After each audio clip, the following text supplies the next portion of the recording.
I'm Debbra Liverman, and welcome to my show, Show Your Talent. I'm going to talk about me being misunderstood all the time. Misunderstood. People misunderstand me. They misunderstood. Just the other day, I'm on Upper West Side, and I saw this woman running across the street, and something dropped out of her pocketbook. She's running. So I picked it up. I knew it was someone valuable to her.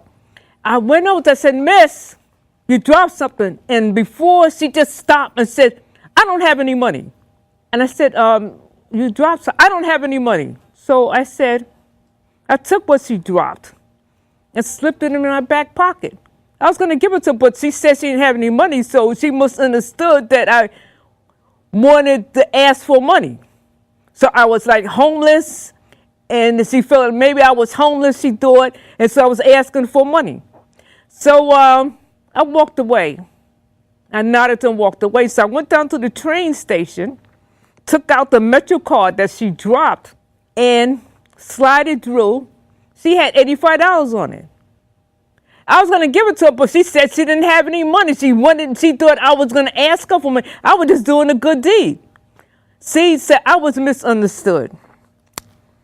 I'm telling you, people misunderstand me. They, automatically read me from the jump.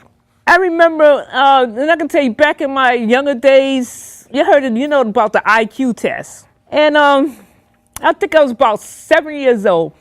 So the teachers had this buffet, and she said, "Get any food you want, help yourself." So I wasn't really accustomed to a cup and saucer. Well, anyway, I took a plate, a saucer, and a cup. And so I piled the food up on the plate and the rest of the food on the saucer. And I went back to the table, and the teacher said, "That saucer, it was for the cup." And I said, "Well, we use that saucer for another plate." So I was misunderstood. And another time, that was an IQ test, which I really didn't know. So other time, the teacher gave us $1 and took her to the store. She said, "With this $1, you can buy anything you want." So with my $1, I bought bagged potato chips, cookies, some fruit drink, pretzels, candy. And my classmate bought a hamburger, French fries, one hamburger. Another classmate bought French fries, and another classmate bought a Frank with their $1. But I had bagged potato chips, I had pretzels, candy, and drink. And so the teacher said, "That's not healthy." I said, "Well, this food is what will fill me up. What can a burger or French fries, a bag of French fries do?" So I guess I failed that IQ test. Now, is it me, or is it people feel that because I belong to a certain race that I don't know what I'm talking about, or I don't understand? I remember I was on a train, and this woman, I'm telling you now, there's people that love their dogs and they consider their dogs a part of the family. I'm sitting out on the train, minding my business. This woman comes in, and she had something in her chest. Okay, she sits in front of me and started sticking her tongue down in the chest. And so I pretend not to really notice that, but to me, I thought that was weird, but hey, that's the village for you. We get okay. And then I saw this little animal head, a dog head, grab her tongue, and it was playing with it. So she was kind of tongue kissing with her dog. Now, I just wanted to vomit, to throw up. And she saw that I was getting sick. So what she did was push the dog back down in her blouse. That was so gross. But people love their animals. They love their dogs. And so I went over my friend's house. Now, my friend, she had dogs, but her dogs, she said, oh, they okay, you know, they homeless. But why are they jumping on me if they homeless? Why are they jumping on me? Okay. So I really couldn't talk to her about that, her dogs really like that. And so, and then she was telling me, she put her dogs in the room, and so I said, you know, I saw what happened. So and I told her what happened on the train. She said, well, she's an animal lover, you're not. I said, but isn't that kind of gross? She's tongue kissing her dog on the train, the subway. And my friend said, no, that's okay. You know, that's okay. People say that, you know, they're animals as part of them. They say, you know, their family. And then she was telling me about, and I remember hearing about this man committed suicide because he was living in this, I think this co-op apartment, and they told him he have to leave or get rid of the dog. And so, I guess everybody heard about it anyway. So he killed himself. He killed himself because he couldn't live without his dog. And that was a nice apartment. So I guess the apartment went to the dog.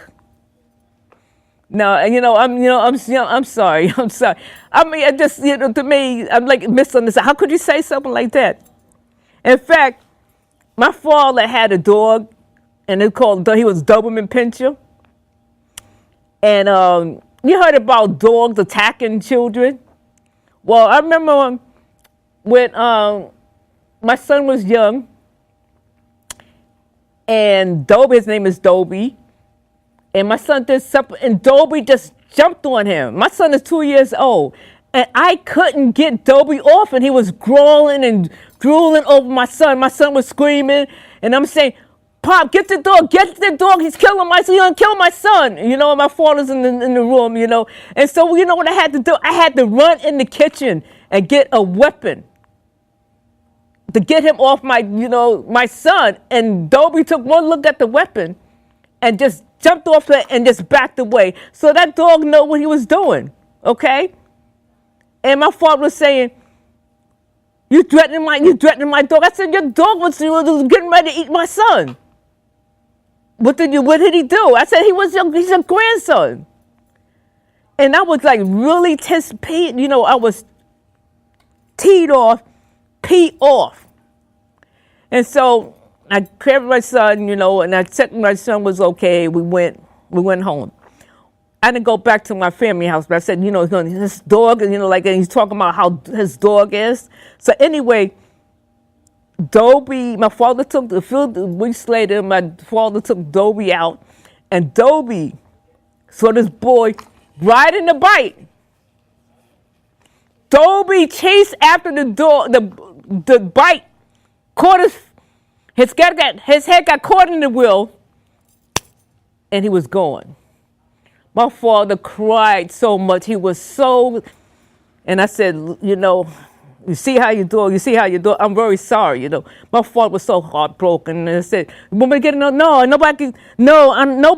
one can replace Dobie. I said, well, he's going. There's nothing you can do about it. And I offered my father another dog. He didn't want it. Well, that's what it, you know, like that. So many people, they just love their dogs. I'm telling you. Now, and also, so I don't really spend my time worrying about dogs, but I tell you one thing, it is a terrible sight. You walk out in the street, you even live in a nice, clean place, and you got to tiptoe through the dog feces. I was living on the Upper West Side. And I'm saying that it was ridiculous. You got to watch where, you know, it's, let's say, walking around, tip-tapping, you know, walking around like, you know, I forgot, you know, that hop, skip, and jump. If the people have dogs, why don't they clean up after their dogs? I'm not a dog hater, but I'm also not a dog lover. But where I live is sort of like away from the Upper West Side in the same borough of Manhattan. And I saw this woman walking the dog, and the dog did his business. And the woman, the owner, got it up, put it in a bag, took a Kleenex, and cleaned the dog off. And I said, that is very good. She said, my pet is like my baby. I'm going to take care of it. And I said, to me, you're a credit to the dog owner population.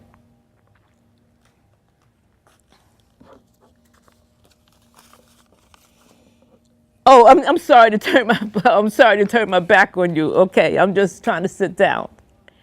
Okay, so basically, I spend my time trying to find a good party to go to. I work, I do so many things, and I need to relax.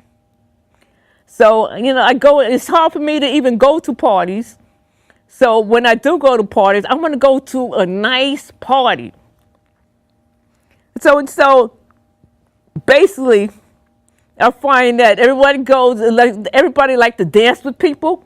To me, I like just dancing by myself, like that. Okay, I'm moving. And I see, if I'm interested in somebody, I know how to move, a certain way, not provocative. Just take it easy, okay? If I want to dance with someone, I'll just move this way and that way, okay? Like that. And I'm in one time, and I see somebody, okay, and I might just do like that, but I don't want to just get there and I'll start dancing. But, I have no problem dancing with people, but I love dancing by myself.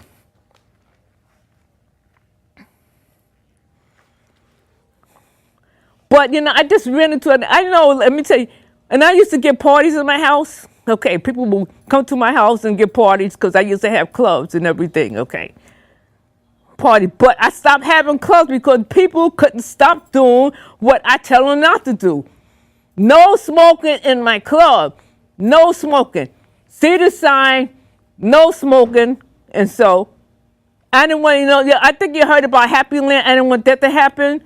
And so I would just have to, I spend most of my time when I did have a club to get the people to stop smoking in my club. So I remember one time I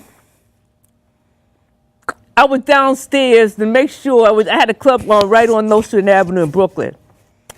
And I was downstairs checking to see if anybody bring any liquor or cigarettes, any weapons. So I'm checking people out, okay, because my bodyguards, they were afraid to do it. I guess they said this neighborhood was really dangerous. So I'm downstairs checking people, okay, and these men kept getting back on the line. I said, didn't I check you before? He said, check me again, right? Okay. And I said, wait a minute, I checked you before. You're okay. You can go. You can go into the club.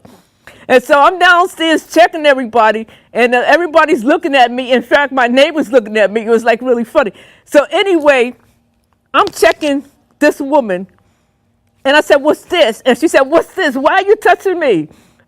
You must be gay or something. I said, you must be funny. I said, yes, I'm funny. I'm funny about people coming into my club with weapons. Yes, I'm funny about that.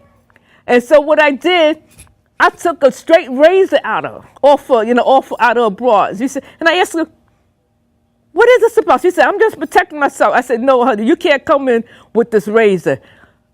I'm going to protect myself. She said, you got to go home. I'm sorry. She said, that's why nobody want to go to your club. I said, that's why you're not coming into my club. And so that was it. And I said, it doesn't make any sense. Even the people told me, you're doing a favor to the neighborhood. You're keeping people off the streets. I said, but these people, they don't want to stop drinking. They don't want to stop smoking. That's not my thing. This is my club is having fun. I like to have fun.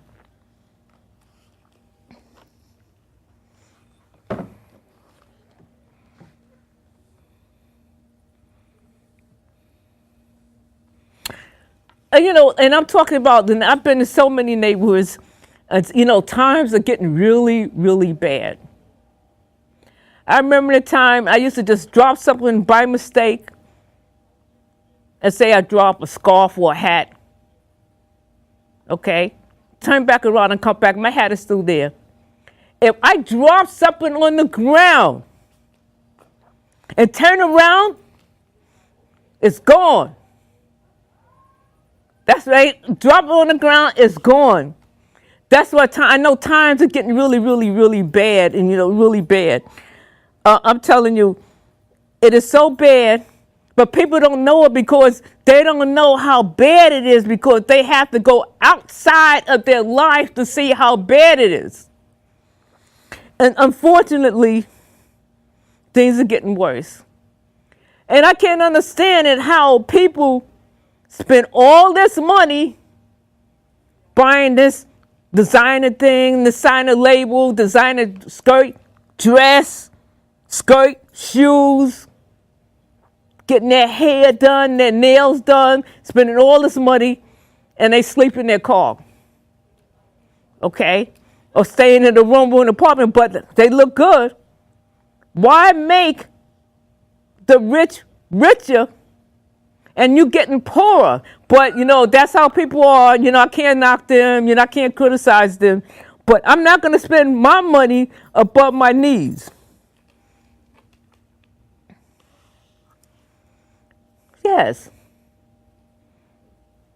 And, and then go on Facebook and they talk about, I go on Facebook and see what's going on. Whereas I don't go in there to listen to this gossip, because I'm way past that, I go on Facebook to look for parties. Where a party at? Where is a party? In fact, I don't even drink. I don't drink. And I say, what's going on? And when I do go out, I go, it seems like people my age don't really party. I'm just telling you. So I'm just saying, don't worry about how people feel. Don't worry about how people see you, because people are going to see you the way they see you. You can't change what people think about you. You can't worry about how people feel about you. Don't spend your life worrying about something that can't be done. And someone said, if it's not broken, don't fix it. Just think about yourself and don't even care. I remember the time I was out in New Jersey and I was waiting for the bus. And these three young men, they was like in their 20s. And one came up, I should have knocked that B out. And that's the way, she don't know what she messing with me. I should knock her out. And I'm not saying anything, right? And the guy coming, miss, if somebody get up in your face, and the guy was about this tall, this big, he was a young dude, but he was awesome, big. And if a woman get up in your face, your man, the woman get up in your face, will you knock her out and she start talking? I said, no. Why you want to go to jail? He said, I don't care. I don't care about going to, if she disrespect me, I don't care going to jail. I said, that don't make any sense. Why you just can't walk away? Why she got to get up in my face? So I said, these brothers need this. I got to sit down and talk to these brothers. So we started talking about how women are disrespecting them. And I told them my point of view. And I said, you can't take people serious. Words are just words. Okay. If she get me in your face, just walk away. No, I don't want to walk away. She got to learn to respect. And so I had to tell them, I had to tell them that there's two people, there's a male and female in this world. Male and female. And something in between too. Don't care, don't get upset. You're going to end up going to jail for what? Because she get up in your face. Take it slow. Take a deep breath. Today will be tomorrow and the next day, because first of all, you do not want to get wrecked for what? Because this woman gets up in your face. Yes, she get up in your face all the time. She always starting something. I said, well, why are you standing there talking to her? You see she's crazy. Okay. And then they talk about how they knocked this woman out, knocked that out. You know what I'm saying? They said, I can't talk to them. But we sat down and we kidded around and all that. They even offered me a cigarette. Said I don't smoke and anything like that. And my bus came. And they said, oh, yes, I'm going back to New York. And they said, when you coming back? I guess they feel that was their mother or something, because it seemed like I'm everybody's mother. I remember the time, I took all my kids out. Yes, I was everybody's mother. I took kids out all the time, 25 kids. I would take them to Coney Island. I'm taking them to Prospect Park, take them to the Bronx Zoo. This was me, with me. But I'm just saying, enjoy your life and just take it easy. Because you don't have to impress anybody. The only person you should impress is yourself. Thank you so much.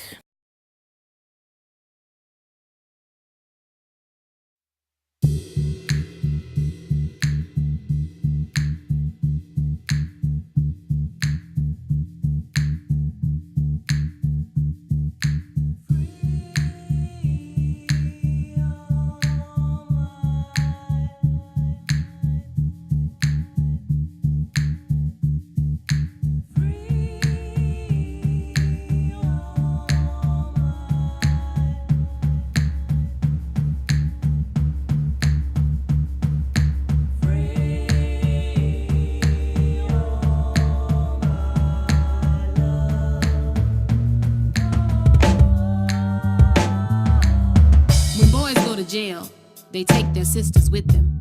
Sometimes they're letters, occasionally a phone call. Every time, though, there are sirens that continue to remind little girls of big brothers and then little brothers who got carried away with the streets and then got carried away off the streets.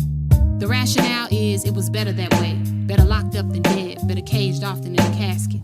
Caskets never reopen, they never write, they never call. But prisons keep boys alive on the outside, keeps their skin breathing so families can again one day be brown together. In all cases, prisons are in the business of keeping boys alive because it's good for business, and alive on the outside is better than dead forever, so the rationale goes. But when they come home, if they come home, they are still boys in jail. Their rooms are replicas of how they keep their cells. Shoes here, socks there, boxes folded, beds made, pictures pinned to the wall, letters stuffed in a drawer, bodies restless, stand up, sit down, leave, returning for food and showers and bus fare, and always running faithfully back into the street, back into the arms of their homeboys who now know them better than their sisters and love them just as deep. Who now know them better than their sisters and love them just as deep. Free all my sons, free all my loves, free all my strugglers, all my mothers, all my loves. Let loose my birds, let go their words, give them back, leave them intact. Free all my loves, free all my sons, free all my loves, free all my strugglers, all my mothers, all my loves. Let loose my birds, let go their words, give them back, leave them intact. Free all my loves. A love forged in the back and forth of incarceration, bonded by the stories they share of basketball games at 25 and no-look passes and forbidden loves with prison guards who held them down when they caught extra time for squaring off against the ones that came to get their paper. Like that time old dude them came and ran into these jabs and they just wouldn't go jump the little partner like that. So yeah, they caught that choice together on C Unit at Private Prison 157 in Farmtown, pick one. They caught that charge together on C Unit at Private Prison 157 in Farmtown, pick one. So, free all my sons, free all my loves, free all my strugglers, all my mothers, all my loves.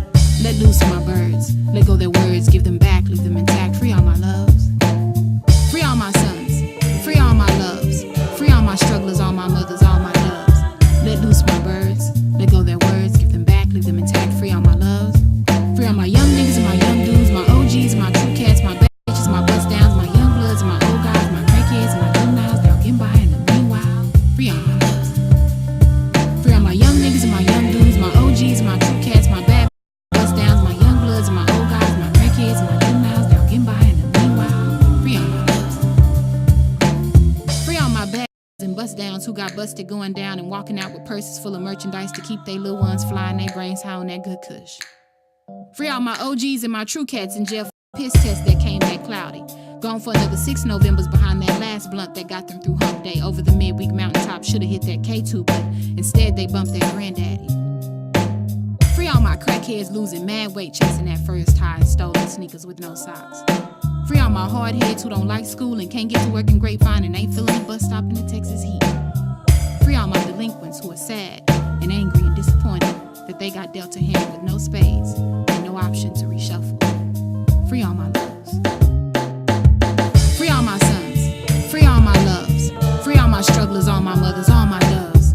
Let loose my birds. Let go their words, give them back, leave them intact. Free all my loves. Free all my sons. Free all my loves. Free all my strugglers, all my mothers, all my doves. Let loose my birds. Let go their words, give them back, leave them intact. Free all my loves. Free all my young niggas and my young dudes, my OGs, my true cats, my bad bitches, my bust downs, my young bloods, my old guys, my crackheads, and my juveniles. Now getting by in the meanwhile. Free all my loves. Free all my young niggas and my young dudes, my OGs, my true cats, my bad bitches, my bust downs, my young bloods, my old guys, my crackheads, and my juveniles. Now getting by in the meanwhile. Free all my loves. Free all my young niggas and my young dudes, my OGs, my true cats, my bad bitches, my bust downs, my young bloods, my old guys, my crackheads, and my juveniles. Now getting by in the meanwhile. Free all my loves.